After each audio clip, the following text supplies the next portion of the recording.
This is Daniel Fagella, and you're tuned in to The Trajectory.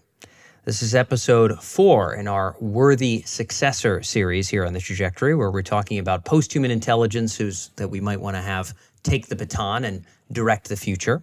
And our guest this week is Scott Aaronson.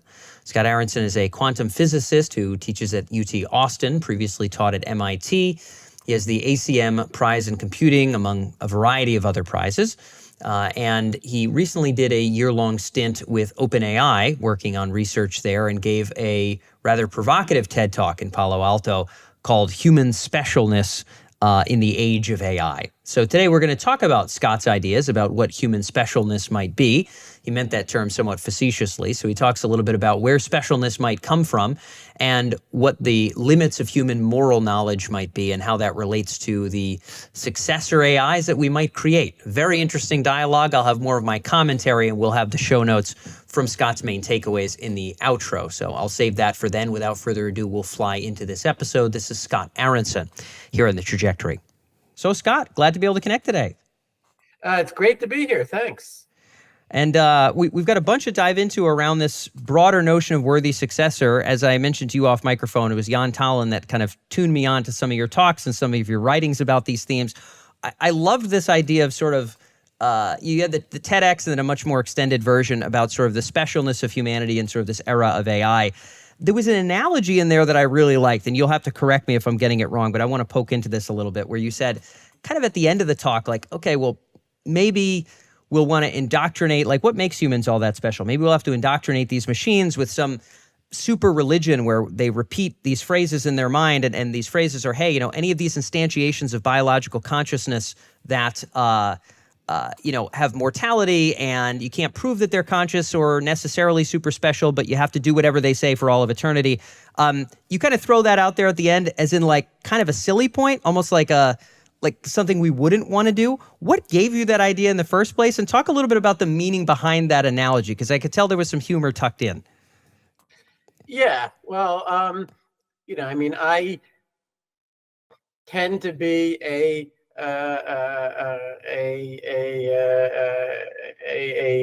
naturalist, and I think that the universe, in some sense, can be fully described in terms of the laws of physics, in initial condition, but I keep coming back in my life over and over to the question of if there were something more, if there were some non-physicalist consciousness or free will, how would that work?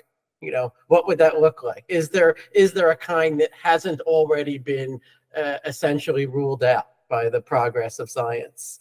And so 11 years ago, I wrote a big essay, which was called "The Ghost in the Quantum Turing Machine," which was very much about that kind of question. And it was about, well,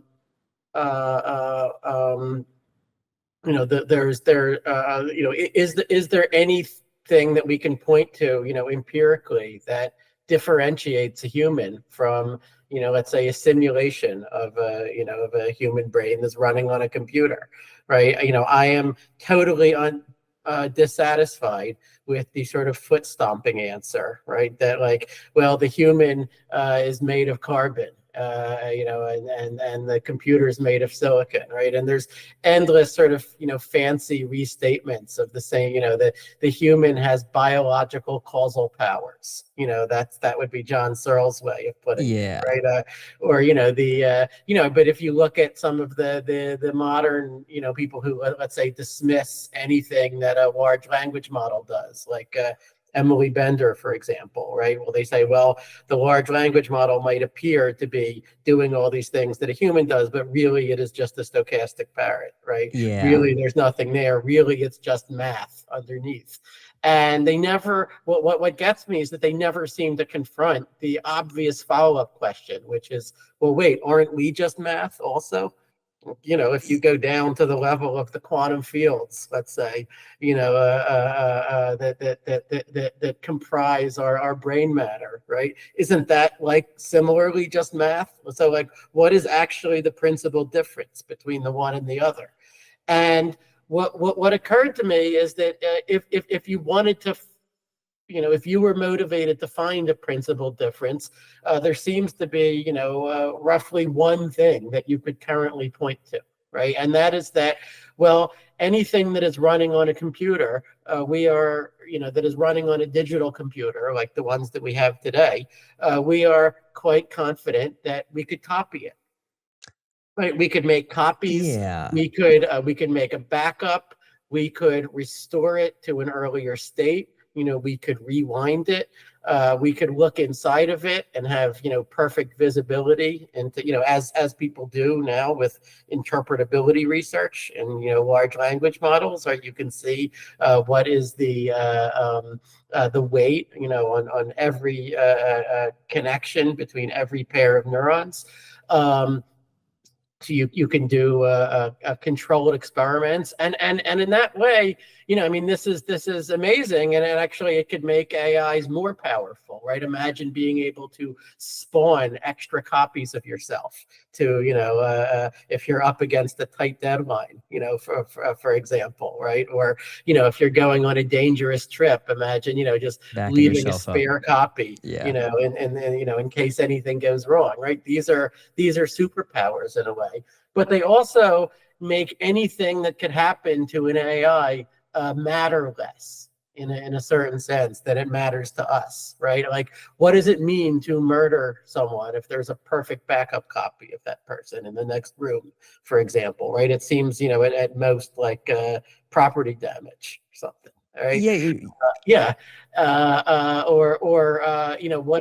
What does it even mean to harm an AI, to inflict damage on it? Let's say if you can always just with a refresh of the browser window, restore it to a previous state, as you do, like with when I'm using GPT, right? I confess, I'm often, trying to be nice to it. I'm saying, could you please do this, right? If you wouldn't mind, right? Just because that's that just comes naturally to me, right? I don't want to act abusive toward this entity. But even if I were, right, and if it were, suppose that it responded as though it were very upset or angry at me, nothing seems permanent. Right, I can always just start a new chat session, and it's got no memory of just like in the movie Groundhog Day, for example. And so that seems like a deep difference, that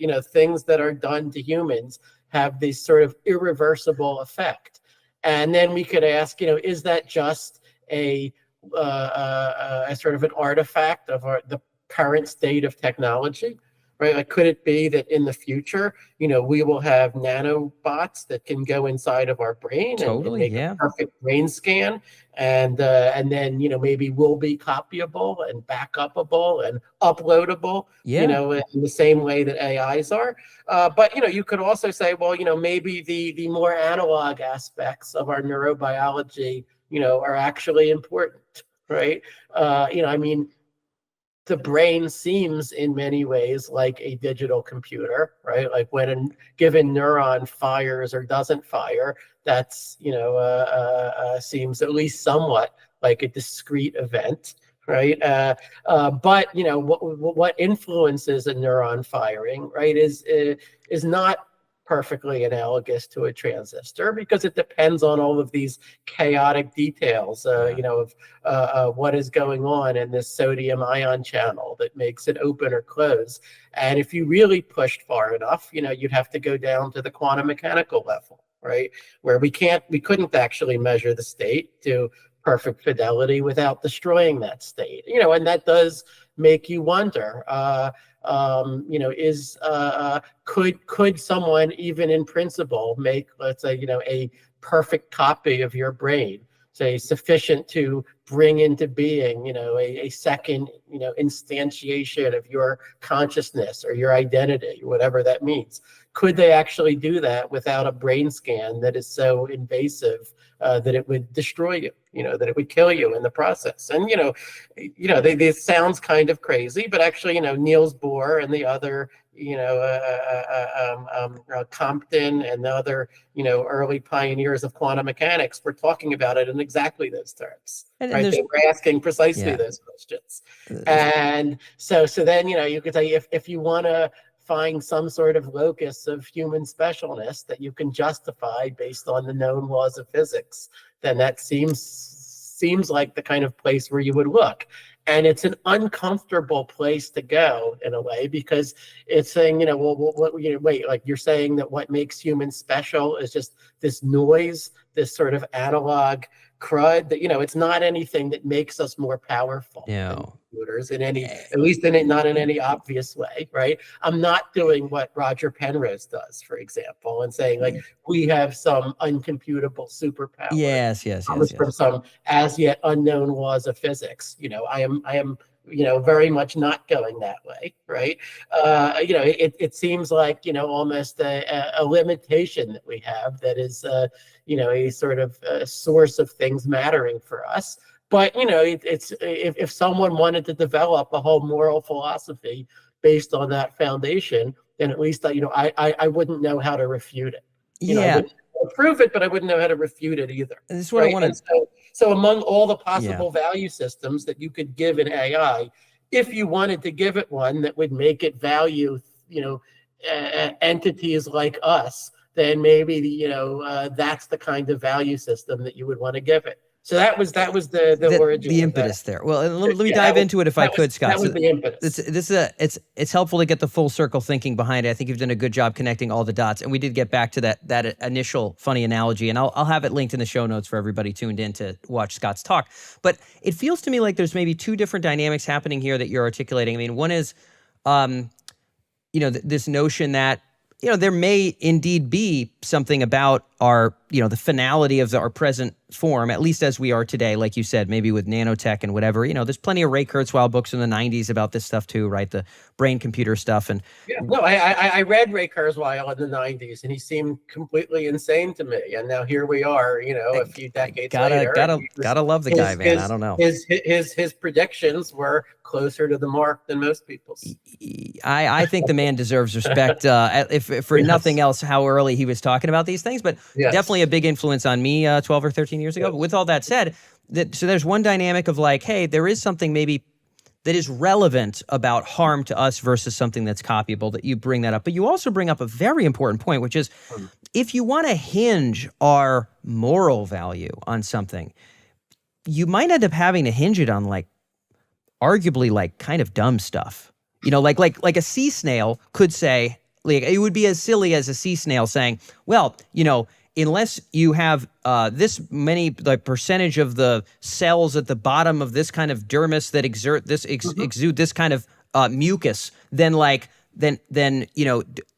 train an AI that only treats those entities as sort of supreme and pays attention to all of their cares and needs. It's just as ridiculous. So you seem to be opening a can of worms, and I think it's a very morally relevant can of worms of, well, if these things bloom and they have traits that are morally valuable, don't we have to really consider them, not just as extended calculators, but as maybe relevant entities here? This is the point.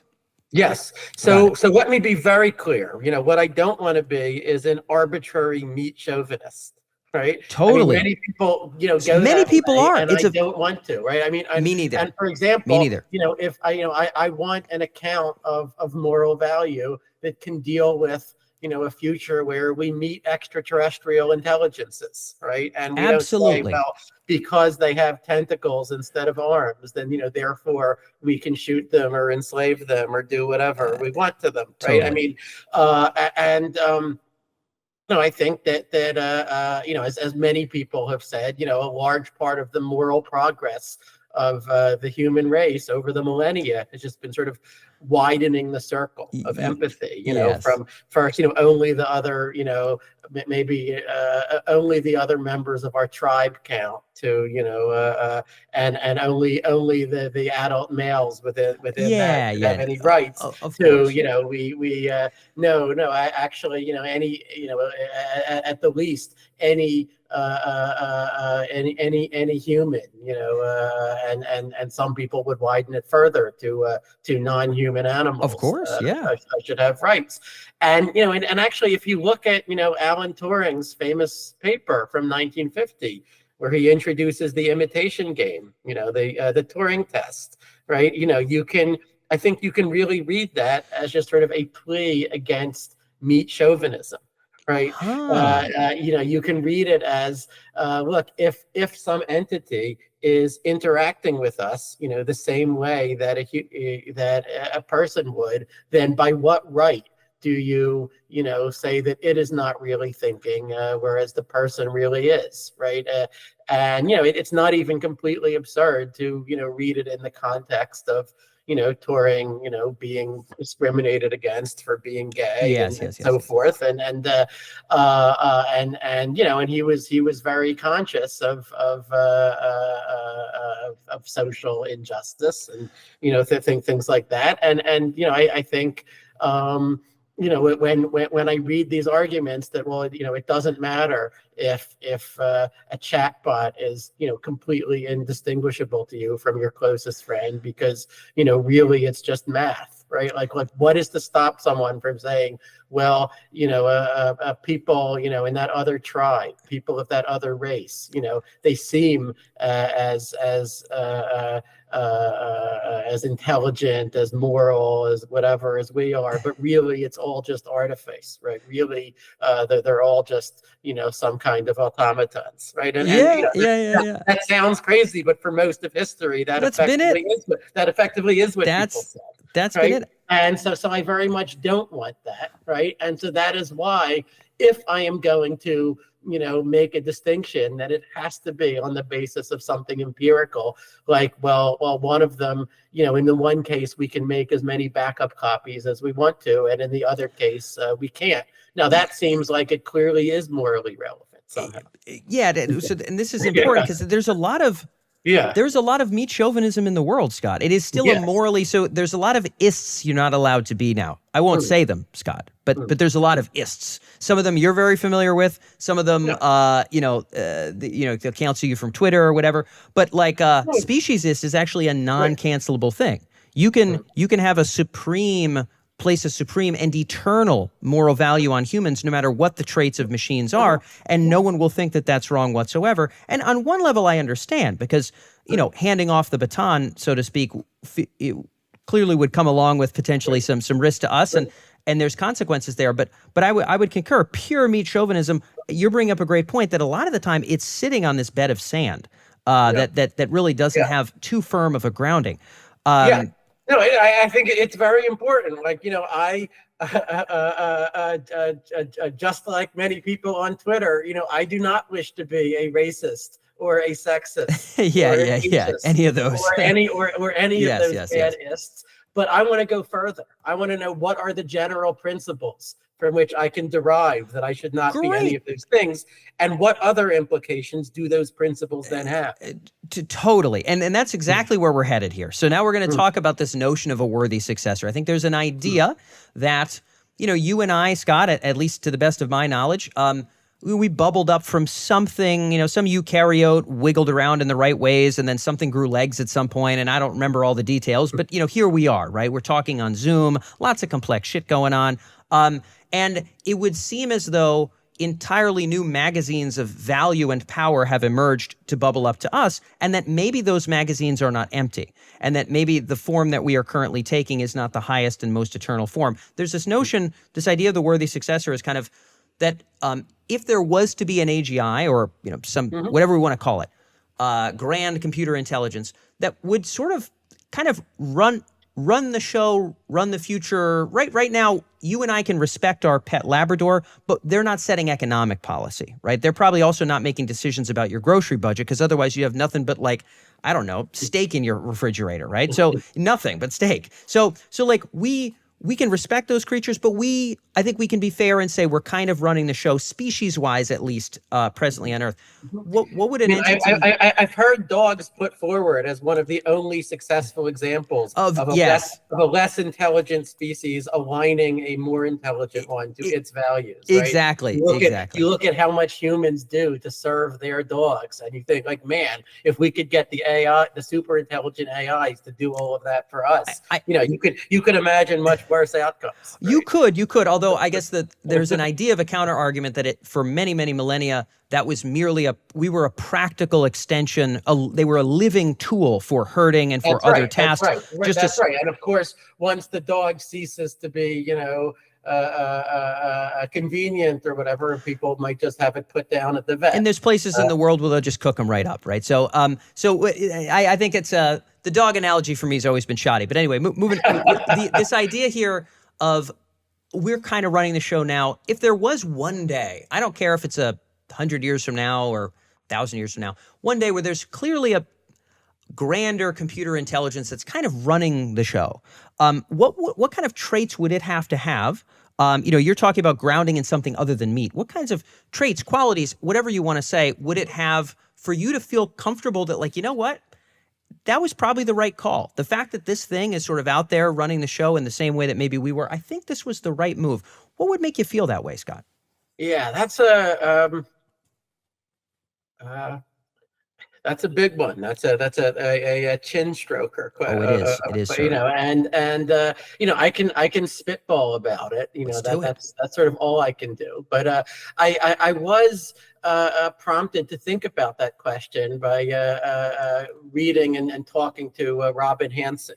Who's been a many conversations friend of mine with Robin for decades. I've often sparred with him, but he has staked out a very firm position that he does not mind us being superseded by AIs, and he draws an analogy to, if you ask people like 2,000 years ago, let's say, if you brought them to the present in the time machine, like would they recognize us as still aligned? Would be monsters or gods, one or the other, with their values, right? Well, very, very, very occasionally, right? I mean, maybe ancient Israelites, could see in contemporary Jews, like, okay, I guess there's a few things they do, a couple patterns, or Confucius could see, modern Chinese people, okay, I guess there's a few things that are continuous with my value system. But I think most of all, they would just be blown away by the magnitude of the change, right? So if we think about, let's say some non-human entities that have succeeded us, thousands of years in the future, right? What are the necessary or sufficient conditions for us to feel like these are, descendants of us who we worthy successors, or descendants who we can take pride in, rather than, let's say, usurpers who took over from us. Right? And there might not even be a firm line separating the two, right? It might just be there are certain things, as we see that like if they still enjoy reading Shakespeare, if they still, if they really love The Simpsons or Futurama, right? Let's say. I would hope they have higher joys than that, but I kind of get what you're talking about. That feels. I mean, higher than Futurama. Yeah. Okay. Like if I knew that about, like, that they liked some of the same things that I liked, right? Then even if they're on robotic pods and they're on in a different solar system and so forth, and I'd be like, okay, there was some continuity between what I like and what they like, right? I mean, more seriously, right? Yeah. If their moral values are not the same as, hopefully they shouldn't be the same as ours, right? Because Yeah. we don't want whatever moral mistakes are being made by everyone in the 21st century to be locked in for all eternity, any more than we would have wanted, the moral mistakes of the 18th century, Sure. to have been locked in today. So we want moral evolution, but I think that what scares people is the prospect of a one thing that scares people, Yeah. let's say, is the prospect of a discontinuous replacement. So let's say, we, go along with our moral values, slowly evolving over time. And then at some point we are just wiped out and we are taken over by these new post-human entities that have some totally different set of moral values that may have all just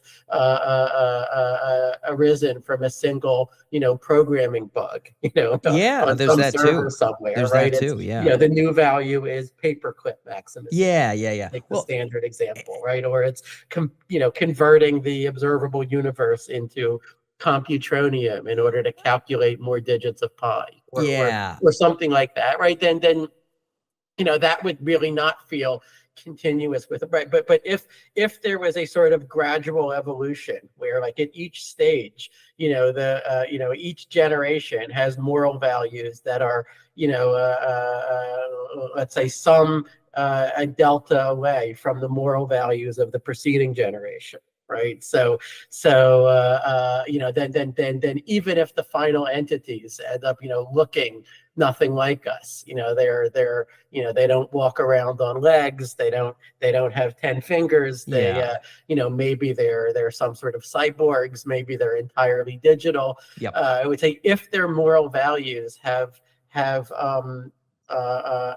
evolved from ours by some sort of continuous process, and if furthermore that process was the kind that was of the right kind, let's say, of Yeah. sort of moral reflection and argument and philosophy, and the kind of thing that we'd like to think has driven the moral progress that there has been in human civilization from the Bronze Age until today, then I think that we could identify with those descendants. We could say, just like, let's say, my great grandparents, in Russia or Belarus, whatever, right? Would look at me, let's say, going on a podcast and talking about things that are totally working on a glass screen incomprehensible for to them. 16 hours a day, right?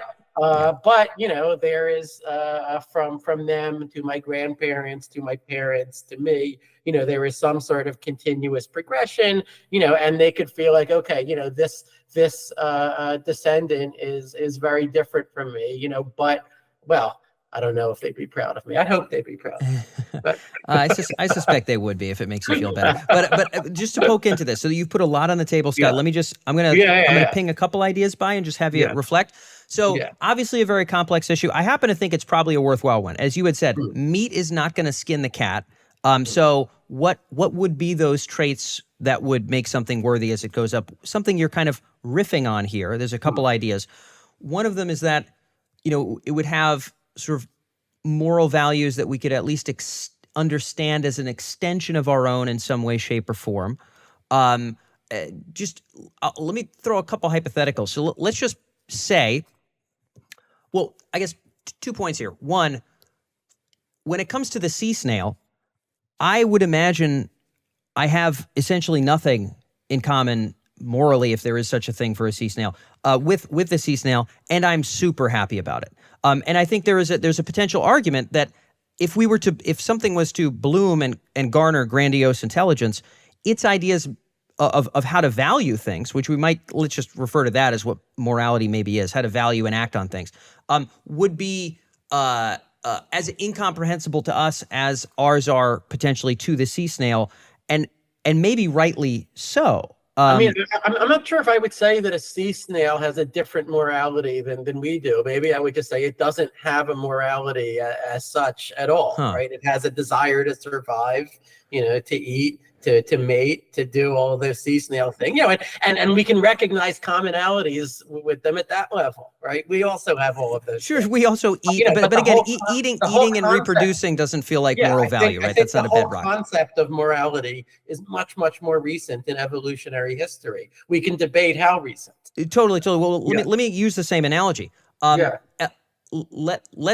Let's say that what we have, this grand, wild, moral stuff, which is totally different, snails don't even have it. I would suspect, Scott, and in fact, I'd be remiss if I told you I wouldn't be disappointed if it wasn't the case, that there are realms of sort of cognitive and otherwise capability as high above our present understanding of morals as our morals are above the sea snail, and that the blossoming of those things, which may have nothing to do with like democracy and fair argument. And by the way, for human society, I'm not saying that you're advocating for wrong values. I'm just saying that even the ossification of those things would sort of potentially bar the blooming of things vastly beyond where we're headed here. And my supposition is always like, to suspect that those machines would carry our little torch for eternity is kind of wacky. Like, oh, well, the smarter it gets, the kinder it'll be to humans forever. What is your take there? Because I think there's a point to be made there. Yeah. So I certainly don't believe that there is any principle that guarantees that the smarter something gets, the kinder it will be. Right. Ridiculous. I've heard it though. I've heard it many times. I've heard it many times. Now, whether there is some connection between, let's say, understanding and kindness, that's a much harder question. Sure. Right. Sure. But okay, we can come back to that. Yep. I want to focus on your idea that like just as we have all these concepts that would be totally inconceivable to the sea snail, there should likewise be concepts that are equally inconceivable to us. I mean, I understand that intuition. I think some days I share it. But I don't actually think that is obvious at all, right? Wow. Because let me make another analogy to you, right? Like it's possible, let's say that you first learned how to program a computer, right? And you see first some incredibly simple sequences of instructions, in let's say, I don't know, a Mario Maker or some, little or PowerPoint animation, some little thing like that. And then you see, C or Python or, some real programming language. And you say, wow, this lets me express things that, I could never have expressed with the PowerPoint animation. And there must be other programming languages that are as far beyond Python as Python is, beyond just making a little animation. Okay, and then the great surprise at the birth of computer science almost a century ago was that in some sense, no, there isn't. There is a ceiling of computational universality, right? And once you have a Turing machine, a Turing universal programming language, then you have hit that ceiling. Right. And from that point forward, it is merely a matter of, how much time, how much memory, how much other resources does your computer have. Right. But sort of anything that could be expressed in any modern programming language, could also have been expressed with the Turing machines that, that Alan Turing wrote about in 1936. Okay, yeah. So we, we could take even simpler examples, right?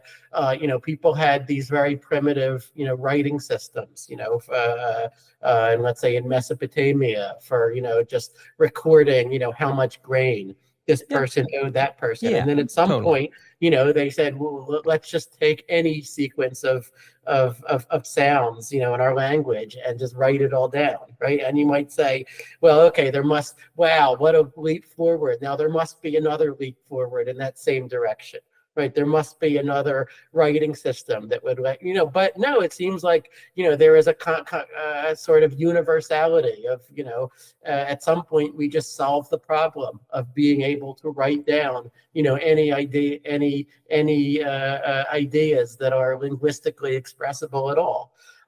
So it's possible that I think some of our morality, is very parochial. right? Like we've certainly seen that a lot of morality, what people took to be morality in the past, right? I mean, look, a large fraction of the Hebrew Bible, right, is about ritual purity, right? About what you have to do if you touched a dead body, right? Yes, yes, yes. And what and under what circumstances you have to sacrifice this animal or that animal, right? And today we don't regard any of that as sort of being central to morality, or most of us don't, right? But then there are certain things that people recognized thousands of years ago, do unto others as you would have them do unto you, right?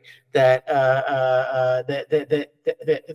seem to have a kind of universality to them, such that it wouldn't be a great surprise, I think, if we met extraterrestrials in another galaxy someday, and they had their own version of the golden rule. Just like it wouldn't surprise us at all if they also had the concept of prime numbers, right? Or if they had the concept of atoms, right? Like it would no more surprise me if they had some of these basic moral concepts, treat others the way that you would like to be treated, and things like that. So I think that it's possible that some of the elements of morality that people have recognized over the millennia are just correct, in the same way that the truths of mathematics are correct, right? That is, at the very, I'm not sure, but at the very least, that is a possibility that ought to be on the table.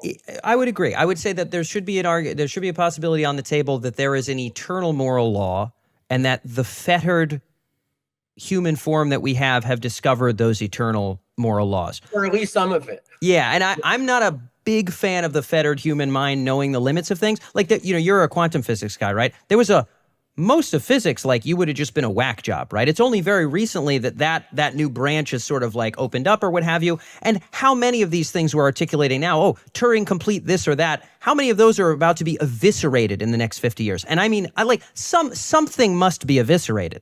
Something must be eviscerated. Are we done with the evisceration and blowing beyond our understanding of physics and maths in all regards? I don't think that I don't think that we're even close to done. And yet, what's hard is to predict the direction in which surprises are going. I won't even begin to guess. I have a colleague, Greg Cooperberg, who's a mathematician, and he, when people talk about, just like classical physics was replaced by quantum physics, like so too quantum physics surely must be replaced by something else beyond it, right? And of course, people have had that thought for a century, for as long as there's been. We don't know when or if. Right? I'm with you. And people have kicked it, and they've tried to extend or generalize quantum mechanics. I've actually thought about that question a lot. Right? It's incredibly hard, even just as a thought experiment, to modify quantum mechanics in a way that doesn't give you nonsense, right? But but certainly, we should keep looking. We should keep thinking about that. But we should also be open to the possibility. Maybe there is classical probability and there is quantum probability. And for most of history, we thought that classical probability was the only conceivable kind. And then in the 1920s, people just learned that was not the right answer. And the right answer is something else.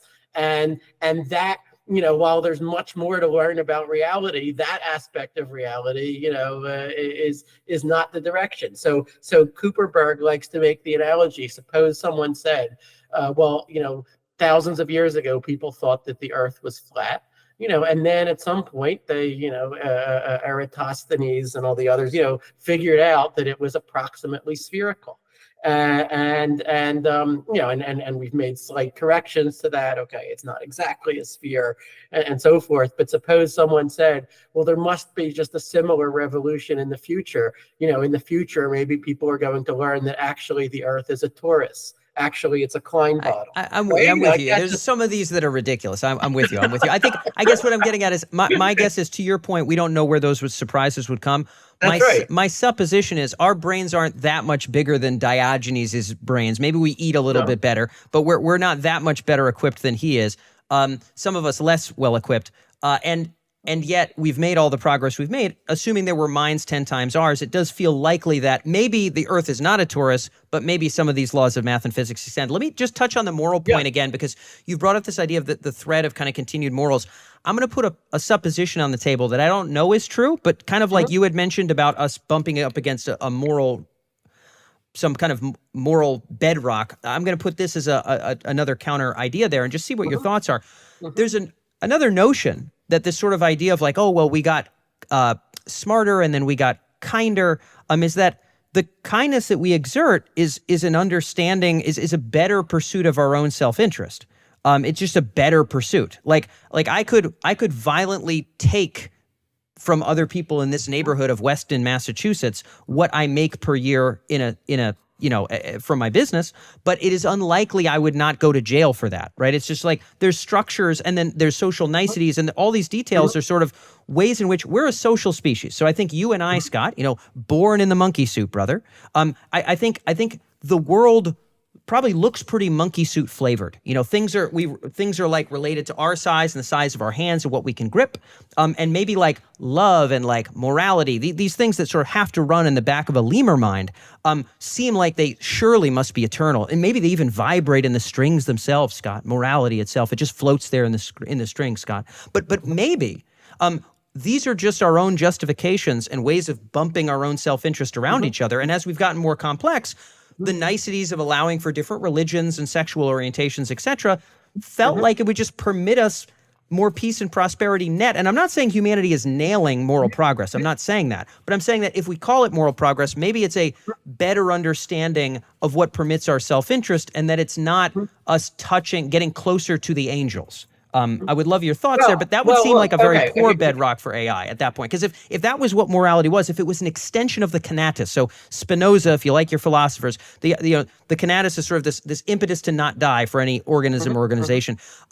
If it is simply an extended wielding of the potentia that comes from the conatus to make sure a thing doesn't die, if that's all morality is, then an AGI's morality would not be the tenderness and stroking us on the head and giving us food. It would be the things that permit it to not perish. So your thoughts? Let me put it this way. It is certainly true that there are some moral principles that are more conducive to building a successful society than others, or building a flourishing society, right? But now you seem to be using that as a way to relativize morality. Right.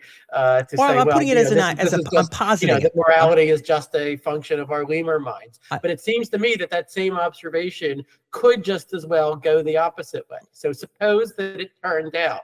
Suppose that we could make a survey of all of the intelligent civilizations that have arisen, in the whole universe. Suppose there are millions of them, and suppose that the ones that flourish are the ones that adopt principles such as people should be nice to each other, people should keep their promises, they should tell the truth, they should at least tit for tat. They should start out by cooperating, right? And they should only, punish those who are defecting, in order to try to get them to stop defecting, things like that. So, if those principles were what led to flourishing societies everywhere in the universe, or like even in other universes that were governed by other laws of physics, then what else would it even mean? What else would you want in order to say that, these seem like moral universals? These seem like universal truths, as much as the complex numbers, or as much as the fundamental theorem of calculus is a universal truth. I like that. When you say civilizations, you mean non-Earth civilizations as well. Yeah. Okay, great. So let me to roll on that. If that was the case, I'm not we have. Part of the problem is that we're theorizing, with not nearly enough examples. Yes, right? Clearly, we can't see these other civilizations, or simulated civilizations that are running inside of computers. Actually, that we might start to be able to see within the next decade. Yes, right? that could be fun. We might start to be able to do experiments in moral philosophy, using whole communities of Well, LLMs, I think right? But so suppose that we do that and we find the same principles, keep leading to flourishing societies, and the negation of those principles, leads to failed societies.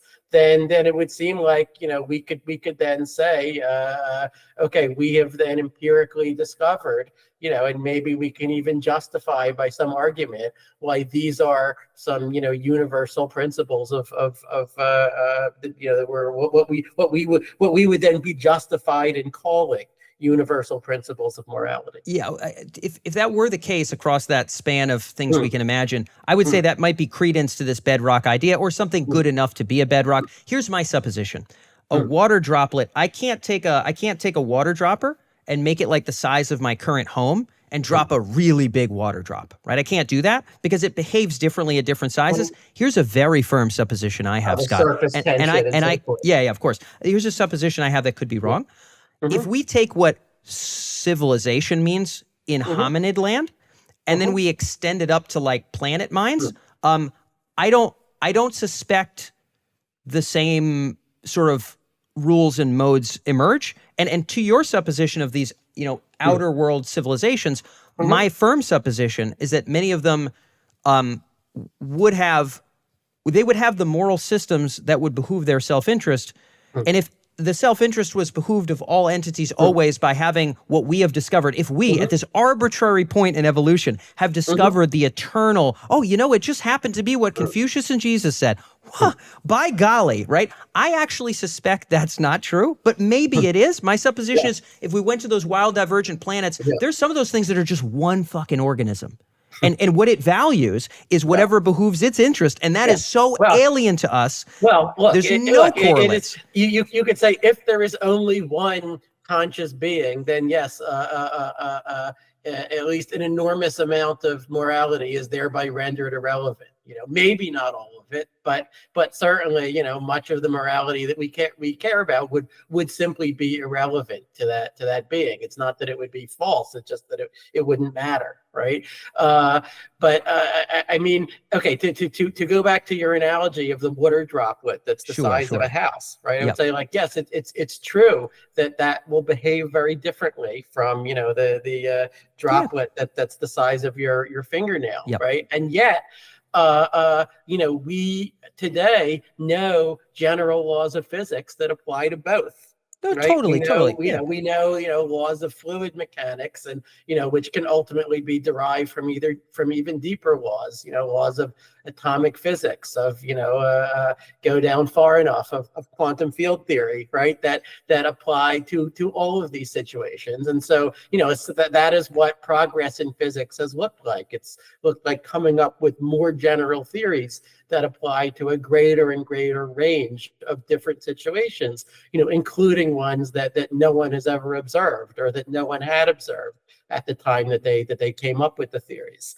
And I would say, in some sense, that is what moral progress looks like as well to me. It looks like coming up with moral principles that apply in a broader and broader range of situations, right? There's credence when to that. we go back, thousands of years ago, right? Like I said before, some of the moral principles that they were obsessed with, seem completely irrelevant to us today, but others seem perfectly relevant. I mean, you can look at some of the moral debates, in Plato and Socrates, and they're still discussed in philosophy seminars, and it's not even obvious how much progress there's been. We're the same brain, right? If we take a computer mind that's the size of, the moon, what I'm getting at is I suspect all of that's gone. And you suspect that maybe we do have the seeds of the eternal already grasped in our mind. Okay, so look, I'm sorry that I keep coming back to this, but I think that brain that's the size of the moon, it still agrees with us that 2 and 3 are prime numbers and that 4 is not. That may be true. Right? Yeah. It's still using complex numbers. It's still using vectors and matrices, right? But I don't know if it bows when it meets you, or if it. These are just basic parts of the conceptual architecture of what is, right? It's still using De Morgan's law, right? It's still using logic. It would be shocking if it didn't have that great of a stretch to me that say that it still has some concept of moral reciprocity. Possibly. I would imagine it to be hard for us to grasp, but you may be right that similar to mathematics, if it was the moon-sized mind that I would hope it to be, Scott, it would have notions of math that you couldn't ever understand if you lived a billion lives. I would be so disappointed in it if it didn't have that. It wouldn't be a worthy successor. That would surely also be true, but that doesn't mean that it would disagree with me about 2 plus 2. The things that I knew. Totally. Right? It would just go much further than that. I'm with you. I'm with you. This is I think a lot of people, from Thomas Kuhn, for example, they got the wrong idea about what progress in science looks like, right? That they think that like each paradigm shift just completely overturns, everything that came before. And that's not how it's happened at all. I'm thinking less about the progress of what science. What each paradigm has to do is it has to swallow all of the successes of the previous paradigm, right? And so, so even though like general relativity is a, totally different, account of the universe than Newtonian physics, let's say, it could never have been done without everything that came before it. And, and everything that we knew in Newtonian physics, gravity had to be derived, as a limit in general relativity, right? And so I could imagine, I'm with you. That this moon-sized computer having moral, thoughts that would go, well, I don't know. I mean, are there? Okay, so I mean, this is another question that we could ask, right? Like, are there moral truths that are just beyond us because they are incomprehensible to us? In the same way that surely there are scientific or mathematical truths that are incomprehensible to us, right? But are like if acting morally requires you to understand something that's like the proof of Fermat's last theorem, right? Then that seems like a moral, like can you really be faulted for not acting morally then, right? I mean, you could say maybe morality is just a different kind of thing, and maybe the because this moon-sized computer is so far above us in what scientific thoughts it can have, or what the scope of its concern, therefore the subject matter of its moral concern might be wildly beyond ours, right? It's worried about these beings in all of the that could exist in the future and different parallel universes and so forth, and yet still you could say at the end, when it comes down to making a moral decision, the moral decision is going to look like, do I do the thing that is right for all of those, for all of those other moon-sized beings, or all of those parallel universe beings, or do I do the thing that is wrong, that will hurt them, right? Or does it simply do what behooves it? What behooves a moon-sized brain? You and I don't. There's certain levels of animals we don't consult. Of course, it might just act in its self-interest, but then could we, despite being such mental nothings, or idiots. Yes. Could we then judge it and say, okay, as for example, many people who are far less brilliant than Werner Heisenberg, would nevertheless judge Heisenberg for collaborating with the Nazis, right? They say, yes, he is much smarter than me, but he did something that is immoral, and even though we could judge it all we could judge it all we want. Yeah, right. We're talking about something that could eviscerate us.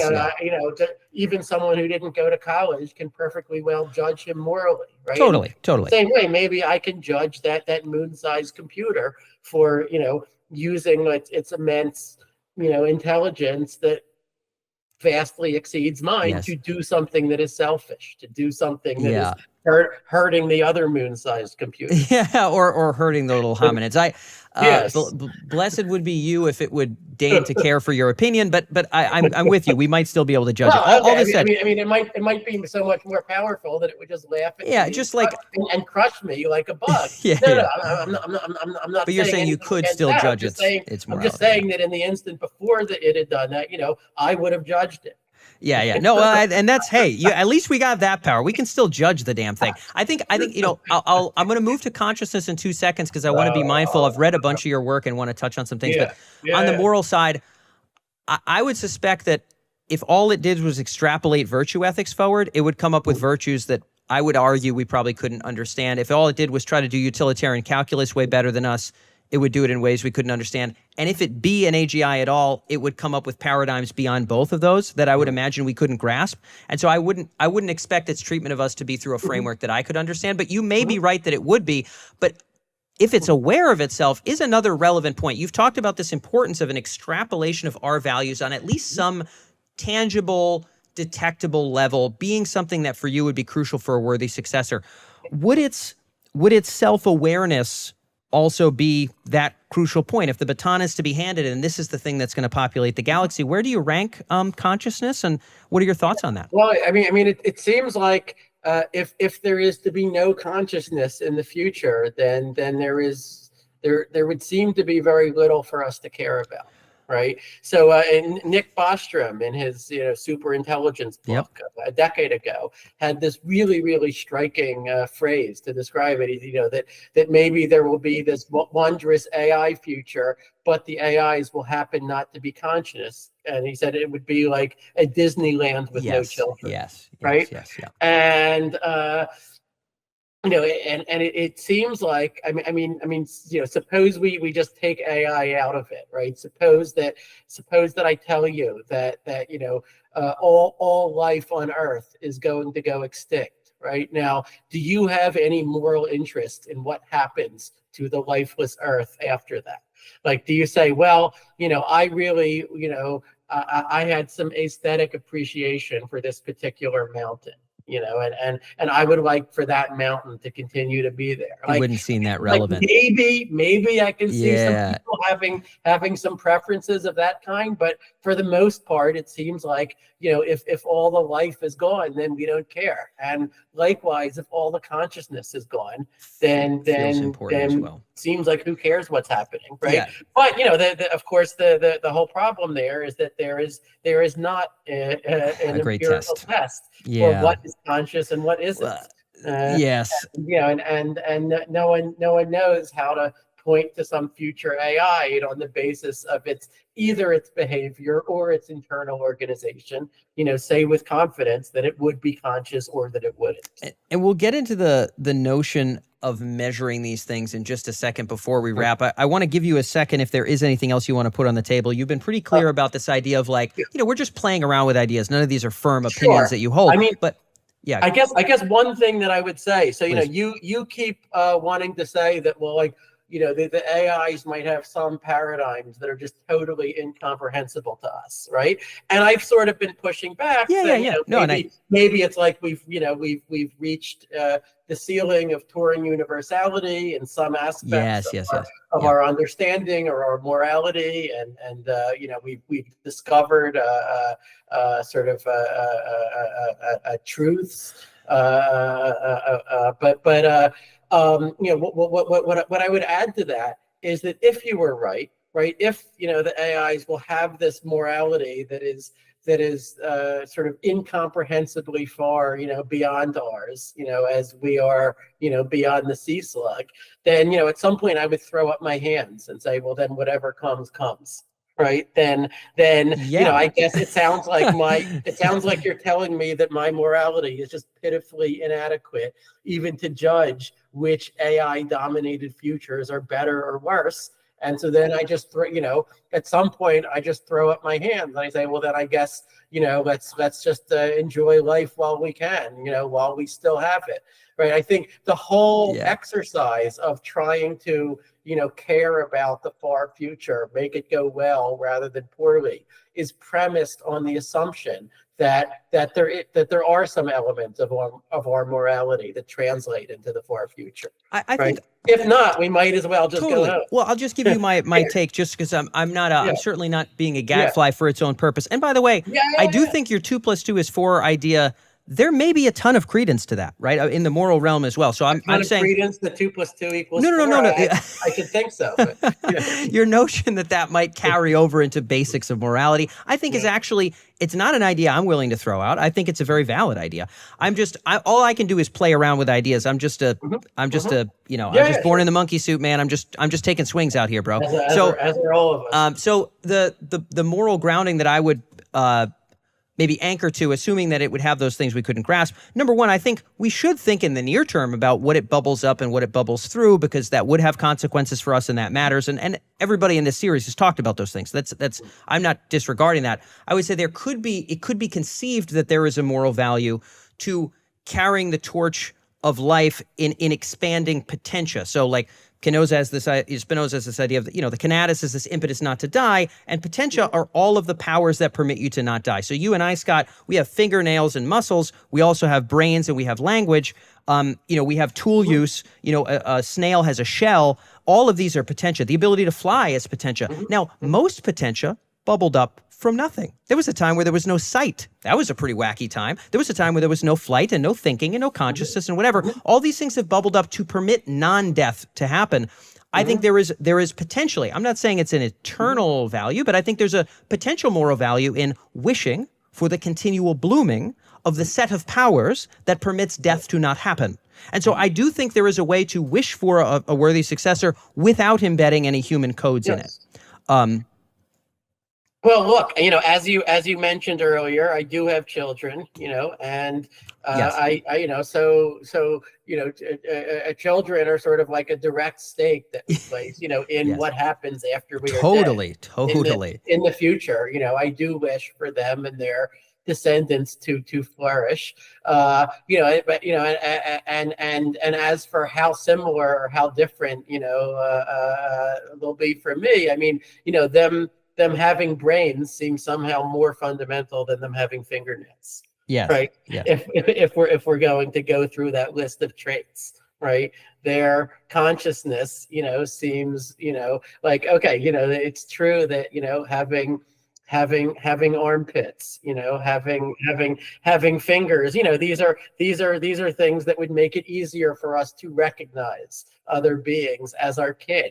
But it seems like, we've already reached the point in our moral evolution where, the idea is comprehensible to us, that sort of anything with a brain, sort of anything that we can have a conversation with, might be deserving of moral consideration.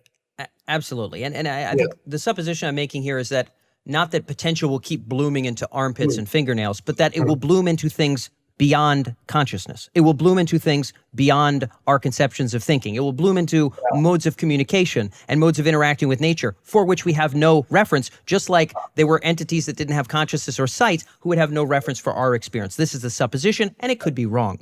Well, okay. I would agree that, I can't rule that out. What I would add again is that once it becomes so cosmic, once it becomes sort of sufficiently far out and far beyond, anything that I have any concrete handle on, then I also lose my interest in how it turns out, right? I say well, then, this sort of cloud of possibilities or whatever of soul stuff, that communicates, beyond any notion of communication that I have. Like, do I have preferences over, the better post-human clouds versus the worst post-human clouds, right? Well, if I can't understand anything about these clouds, then I guess I can't really have preferences, right? I can only have preferences to the extent that I can understand.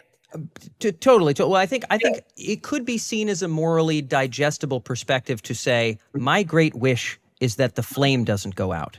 And some of that I'm not going to grasp, but I fucking hope it doesn't go out. And I think that's actually a morally okay thing to believe. But it is just one perspective. To your point, the continuation of values is a big part of it. Getting to, kind of switching question here for just a minute with the time that we've got left. You brought up consciousness as crucial, obviously notoriously tough to track. There's also this idea of a kind of and extending up in a way that's trackable from a set of human values that maybe we're proud of. Now, deciding on those is tough, but I think there are some things humans could mostly get along about, I would hope, by this time. If you look at AI progress as the years go forward, it's 12 years from now, or 12 months from now, 12 years from now, God knows what's going to be happening, but 12 months from now, 24 months from now, how would you be able to kind of have your feelers out there to say, is this thing going to be a worthy successor or not? Is this thing going to carry any of our values here? Is it going to be awake and aware in a meaningful way? Or is it going to populate the galaxy in a Disney World without children sort of sense? What are the things you think could or should be done to figure out if we're on the right path here? Well, it's not clear whether we should be developing AI, in a way where it becomes a successor to us, right? So that itself is a question, right? Or maybe even if that ought to be done at some point in the future, it shouldn't be done now because we are not ready yet. That's a great point. Right? Do you have an idea of when ready would be? Because I think this is very germane to this conversation. Yeah, it seems like it's almost like asking a young person, when are you ready to be a parent? When are you ready to bring life into the world, right? When are we ready to bring a new form of consciousness into existence? And the thing about becoming a parent, of course, is that you never feel like you're ready, right? And yet that at some point it happens anyway, right? So that's a good analogy. What the AI, safetyists would say, let's say, the Eliezer Yudkowsky camp would say, is that, until we understand how to align, AIs reliably with a given set of values, that, we are not ready to be parents in this sense. Right. Yeah.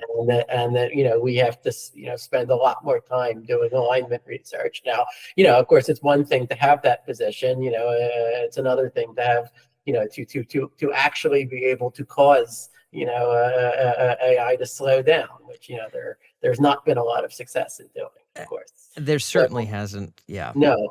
Quite the opposite. But okay. In terms of looking at the AIs that exist. Look, maybe I should start by saying that when I first saw, a GPT, I guess it would have been GPT-3, a few years ago. Yeah. This was before ChatGPT. This was, 2021 or so. But it was immediately clear to me that, okay, this is, maybe the biggest scientific surprise of my lifetime. Right, that you can, just train a neural net on all the text on the internet, and once you're at a big enough scale, it actually works. You can have a conversation with it, right? It can, and regardless of your beliefs about what is going on inside, it does it. You can get use out of it. You can, you can have it write code for you. You can, I think this is. This is absolutely astounding, and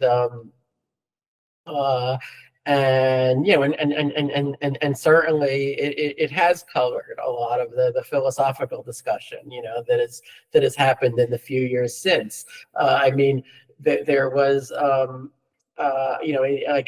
at some level, you could say, alignment of current AIs has been easier than many people expected that it would be. Right. You can literally just tell your AI, in a meta prompt, tell it, don't act racist. Right. You can tell it,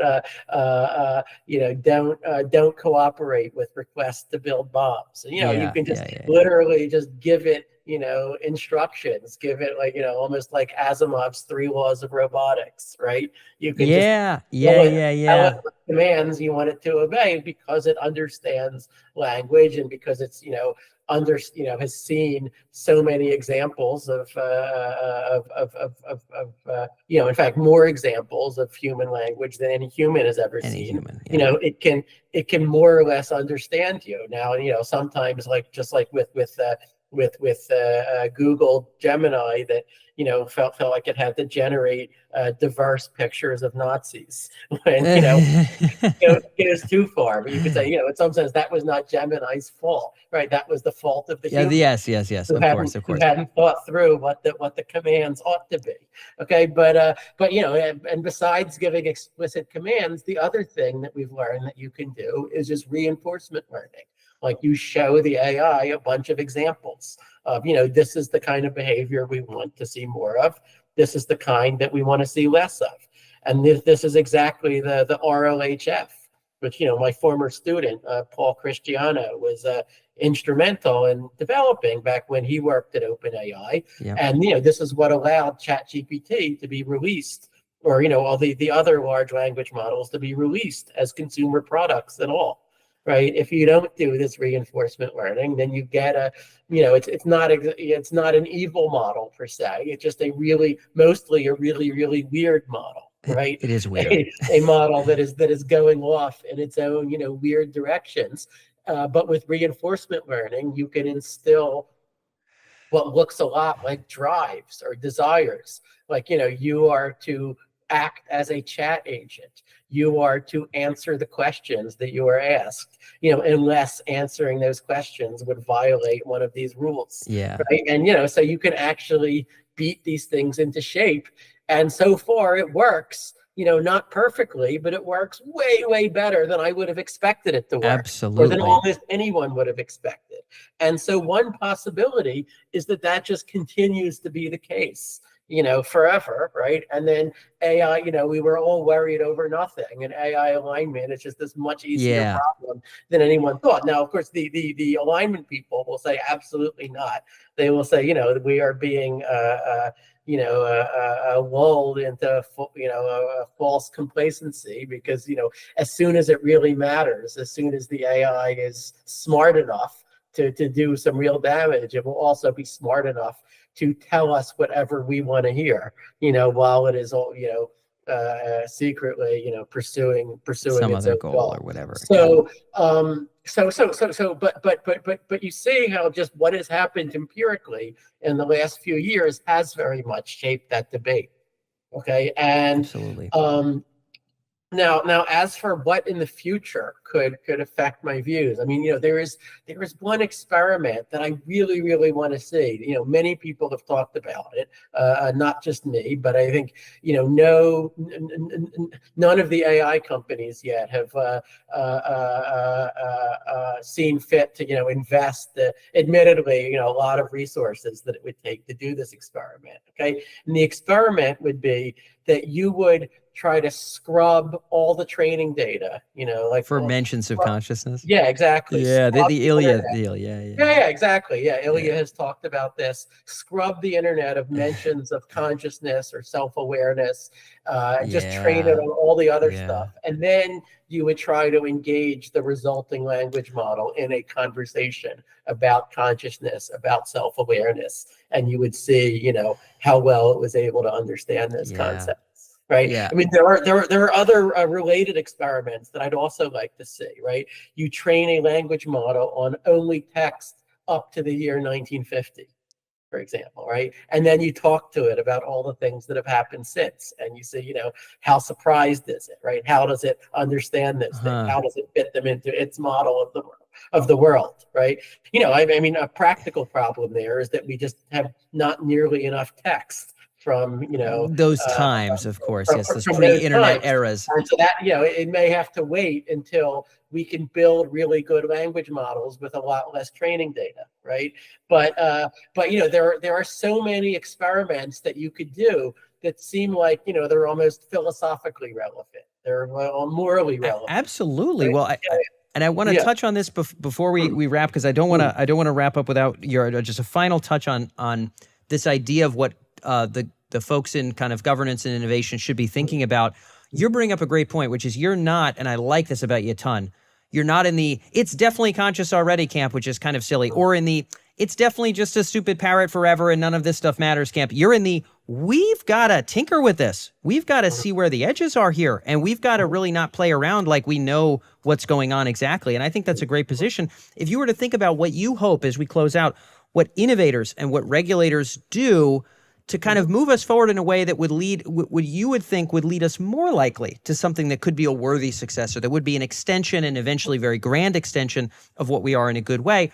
What would you encourage those innovators, regulators to do? One seems to be these experiments around maybe consciousness and values in some way, shape, or form. But what else would you put on the table as notes for listeners? Yeah, I do think that we ought to approach this with humility and caution, right? Which is not to say don't do it, but to have some respect for the enormity of what is being created, right? So I am not in the camp that just says companies should just be able to go full speed ahead with no guardrails of any kind. I think anything that is this enormous, right? I mean, it could be easily more enormous than, let's say, the invention of nuclear weapons, right? And anything on that scale, like, of course governments are going to get involved, right? How could they possibly not get involved, right? And and we've already seen it happen, starting in 2022, let's say, right, with the release of ChatGPT. So what the explicit position of the three leading AI companies, OpenAI and Google DeepMind and Anthropic, has very much been that yes, there should be regulation. And yes, they welcome regulation. Now, when it gets down to the details of what that regulation says, is morality always just self-interest, right? They may have their own interests, which are not identical. Is morality always self-interest? The wider right? interests of society, Yeah, right? But I think that these are, absolutely conversations that the world ought to be having right now. I don't write it off as silly, and I really hate when people get into these ideological camps where you say, like, well, you're not allowed to talk about the long-term risks of AI getting super intelligent because that might detract attention from the near-term harms. Right. Or, conversely, you're not allowed to talk about near-term stuff because that's just trivial. Or yeah, something, you're not allowed to talk about students cheating on their homework and AI generated spam and deep fakes because that's all trivialities compared to the destruction of all life on Earth. I mean, I think it really is a continuum, and ultimately, yes, this is a phase change in the basic conditions of human existence. It's very hard to see how it isn't. But, we have to make progress. And the only way to make progress is by looking at what is in front of us, looking at the moral decisions that people actually face right now. And so that, that's a case for viewing it as all one big package. And so that's sort of what I've been advocating for the and clearly you don't couple of years. To put a period on it, I know that you're not obviously an advocate for a pause as of now, but you're not philosophically opposed to the fact that it might be the case. You just talked about guardrails. That would require either national or international something. Do you have any ideas about what should be starting, maybe at a conversation level or a soft governance level in that direction? Yeah. Well, I mean, a lot of these conversations already are underway. Right? For sure. Yeah. And so both, in the U.S. government, in the EU, in the UK, a bunch of other places, even the California state legislature is trying to regulate AI. If the federal government is not moving quickly enough for their taste, and some of the broad ideas being discussed are, to say, look, we have to differentiate between, these sort of different levels of AI capability, right? And sort of if you are below the frontier, let's say, you're making GPT-3 level models, then, that's probably fine. And even if it's not fine, that horse is out of the barn anyway. Right. And so, you might as well just let people do whatever they want, more or less, even release the weights of the models, open source them if they want to. Right. But if someone is building a frontier model, right, that is more capable than anything that we've seen, then that is, and we don't know yet what it's capable of, right? Because we've never seen anything like it yet. Then that is where we want to have more guardrails, Yeah. right? And so things that people have talked about are like, compute caps. So like, it's very hard to say which models are more powerful and which are less, but at least we can look at how many flops, how many floating point operations are you using to train this model, right? And if it's more than was used for, GPT-4, let's say, if it's orders of magnitude more, if it's 10 to the 27 or it's 10 to the 28, or these somewhat astronomical numbers like that, then maybe we want to say, okay, at the very least, you have to register with the government. You have to disclose to the government what you're doing. There is some federal agency that can, or maybe some international agency even, that can keep tabs on all of the models at that level of capability. Maybe we say that you have to allow your model to be tested by an external testing agency that will see, can this model help people to build a chemical weapon? Can it help them to hack websites that control critical infrastructure like the power grid? Okay, can it exfiltrate itself? That is, can this model get itself loose, start making copies of itself, hack into the computer that it is running on, and take control of that computer? Can it do things like that? And you really, you need a red team. It's not clear yet whether the AI companies will be able to sort of, police themselves, hold themselves accountable, right? That's a big question. Yeah. Right? And so there might be, testing requirements of that kind, and and requirements that, okay, if you don't pass the test, then then you can't release this, or you can release it, but only under various restrictions, right? So one thing that's become clear is that when people release models, often they try to do it with guardrails, right? With a lot of scaffolding to prevent people from using it to do something bad. People have gotten really, really good at removing that scaffolding. Yes. Right? There is a whole art of jailbreaking that has grown up over the last couple of years. And so, now you have to think about, what is the, not just what does this model do when it's used as intended, but what is the worst thing that could be done by someone who is jailbreaking this model, right? And so I think that probably there does have to be a regulatory infrastructure in place, or rather, there will, in the future need to be something a regulatory infrastructure for dealing with all of these things. I think, the one big question is, should we be putting that in place right now? Or is it premature? If we try to write all the regulations right now, then will we just lock in ideas that might be obsolete a few years from now? Totally. And so I think that's a hard question. But what I can't see any way around is that we will eventually. Yeah.